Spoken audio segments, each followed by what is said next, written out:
Hey guys, welcome to my channel Raj studio. कि कोई मंजिल नहीं जस्ती सफर अच्छा नहीं लगता, कोई मंजिल नहीं जस्ती सफर अच्छा नहीं लगता, बात कर लूँ भी उनसे तो बात अच्छा नहीं लगता, कि बात कर लूँ भी उनसे तो बात अच्छा नहीं लगता, क्योंकि बायोलॉजी तेरे बिना कुछ अच्छा नहीं लगता।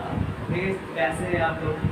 आज हम पढ़ेंगे क्या क्लास 12 के लिए ऐसे 2 नंबर का वहाँ पूछा जाता है सब्जेक्टिव में डिफरेंसेस पढ़ेंगे। तो आज की आइड प्रोजेक्ट और सजीव प्रोजेक्ट में अंतर क्या है, डिफरेंस क्या है, उसके बारे में हम स्टडी करते हैं। ठीक है, तो चलिए दोस्तों स्टडी करते हैं आइड प्रोजेक्ट और जब सजीव प्रोजेक्ट में अंतर। अगर पूछेगा उससे तो आप 2 कॉलम बना लीजिएगा, एक तरफ लिख दीजिएगा आइड प्रोजेक्ट, दूसरी तरफ लिख दीजिएगा सजीव प्रोजेक्ट, और बीच में ऐसे लाइन ड्रा कर दीजिएगा और दोनों घंटे स्पष्ट कर दीजिएगा। और लिखने का जो तरीका होता है यही होता है, ताकि आपको 2 नंबर में आपको 2 नंबर। तो पहला जो अंतर है यहाँ पर वो क्या है, यह जो अंड प्रेजेंट जो होती है वो कैसे जीव में होती है, निम्न वर्गीय जीव में होती है। कैसे जीव में होती है दोस्तों, यह निम्न वर्गीय जीव में होती है। और जो सजीव प्रेजेंट होती है वो कैसे जीव में होती है, यानी कि उच्च वर्गीय जीव में होती है। कैसे वर्गीय जीव में होते हैं, यानी कि हाई स्टैंडर्ड लिविंग ऑर्गेनिज्म में होती है, और एक थोड़ा लो लिविंग ऑर्गेनिज्म में होती है।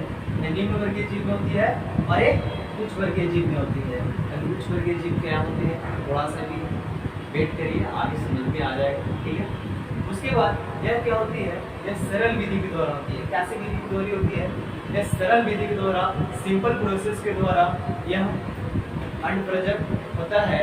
और यह जो बात किया जाए सजीव प्रोजेक्ट में, यह जो कि जटिल विधि के द्वारा कॉम्प्लेक्स प्रोसेस होता है, थोड़ा इस कंपेरिजन काफ़ी ज़्यादा कॉम्प्लेक्स प्रोसेस होता है। ठीक है दोस्तों, उसके बाद अगर बात करें थर्ड अंतर डिफरेंस की, तो कम समय में अधिक जीवों की उत्पत्ति करेगा। कम समय में अधिक जीवों की उत्पत्ति करेगा, और यह अधिक समय में कम जीवों की उत्पत्ति करेगा। अधिक समय में कम जीवों की उत्पत्ति करेगा, क्योंकि इसका कोई टाइम पीरियड फिक्स नहीं होता है। इसका कोई टाइम पीरियड एक मतलब फिक्स नहीं होता है, लेकिन इसका एक टाइम पीरियड फिक्स होता है कि नहीं भाई 9 मंथ है तो 9 मंथ भी देगा, उससे पहले या बाद में।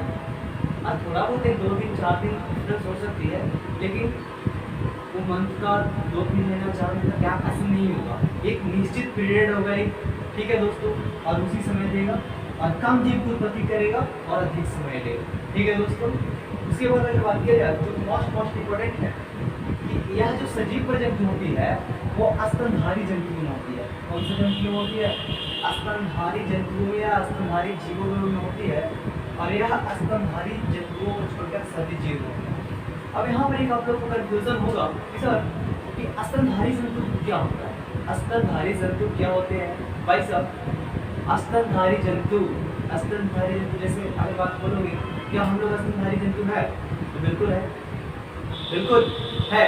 तो क्या हम लोग सजीव प्रोजेक्ट है, सजीव प्रोजेक्ट है? नहीं भाई, नहीं, सजीव प्रोजेक्ट नहीं है। अब हम लोग में भी क्या फीमेल होना चाहिए, हम लोग में भी फीमेल होना चाहिए। क्या होना चाहिए, फीमेल होना चाहिए। जैसे कि स्तनधारी के अगर लक्षण की बात किया जाए कि क्या क्या लक्षण होंगे, तो फर्स्ट ऑफ ऑल इसके क्या होंगे, स्तन पाए जाएंगे। क्या पाए जाएंगे, स्तन पाए जाएंगे। तो सर क्या स्तन मेल में नहीं पाए जाते हैं, स्तन मेल में नहीं पाए जाते हैं? इसका आंसर हाँ पाए जाते हैं, बट उसमें एक स्तन ग्रंथि होती है जो कि मेल में डीएक्टिवेट होती है। क्या होती है, मेल में डीएक्टिवेट होती है, जिसके कारण उसमें स्तन का विकास नहीं हो पाता है। उसके बाद अगर बात किया जाए कि बच्चे को स्तन होती है, उसके बाद अगर बात करते हैं दूध का भी स्रावन करती है। किसका स्रावन करती है, दूध का स्रावन करती है। किसका स्रावन करती है, दूध का स्रावन करती है। अगर मेल वाला में भी, इसमें अगर मेल में भी स्तन ग्रंथि पाया जाता तो ससुराई भी दूध स्रावन करता। क्या करता, दूध स्रावन करता, लेकिन इसमें स्तन ग्रंथि नहीं पाई जाती है, ओनली प्रेजेंट इन फीमेल। किसमें पाई जाती है, सिर्फ और सिर्फ फीमेल में पाई जाती है। ठीक है, और क्या हो सकती है, या बच्चे को जन्म देती है। क्या करती है, बच्चे को जन्म देती है। ठीक है सर, तो बच्चे को जन्म देती है, स्तन ग्रंथि होती है। और एग्जाम्पल कैसे, वुमन हो गया, एप हो गया, मंकी हो गया, गाय हो गया, बकरिया हो गया, ये सब सारे एग्जाम्पल किसका है, स्तनधारी को हो जाएगा। और जो तुम्हें दिखाई देता है, जो भी यार एग्जाम्पल, जो भी अंडा देता है, जो भी अंडा देता है, अंडे के द्वारा में बच्चे को जन्म देता है, वो सब क्या कहलाएंगे, वो सब स्तनधारी कहलाएंगे। क्या कहलाएंगे, स्तनधारी कहलाएंगे। समझ में आया? चलो ठीक है दोस्त, इसी तरह के शॉर्ट क्वेश्चन आंसर देखने के लिए हमारे चैनल को लाइक सब्सक्राइब जरूर करें। थैंक यू सो मच दोस्त, बाय।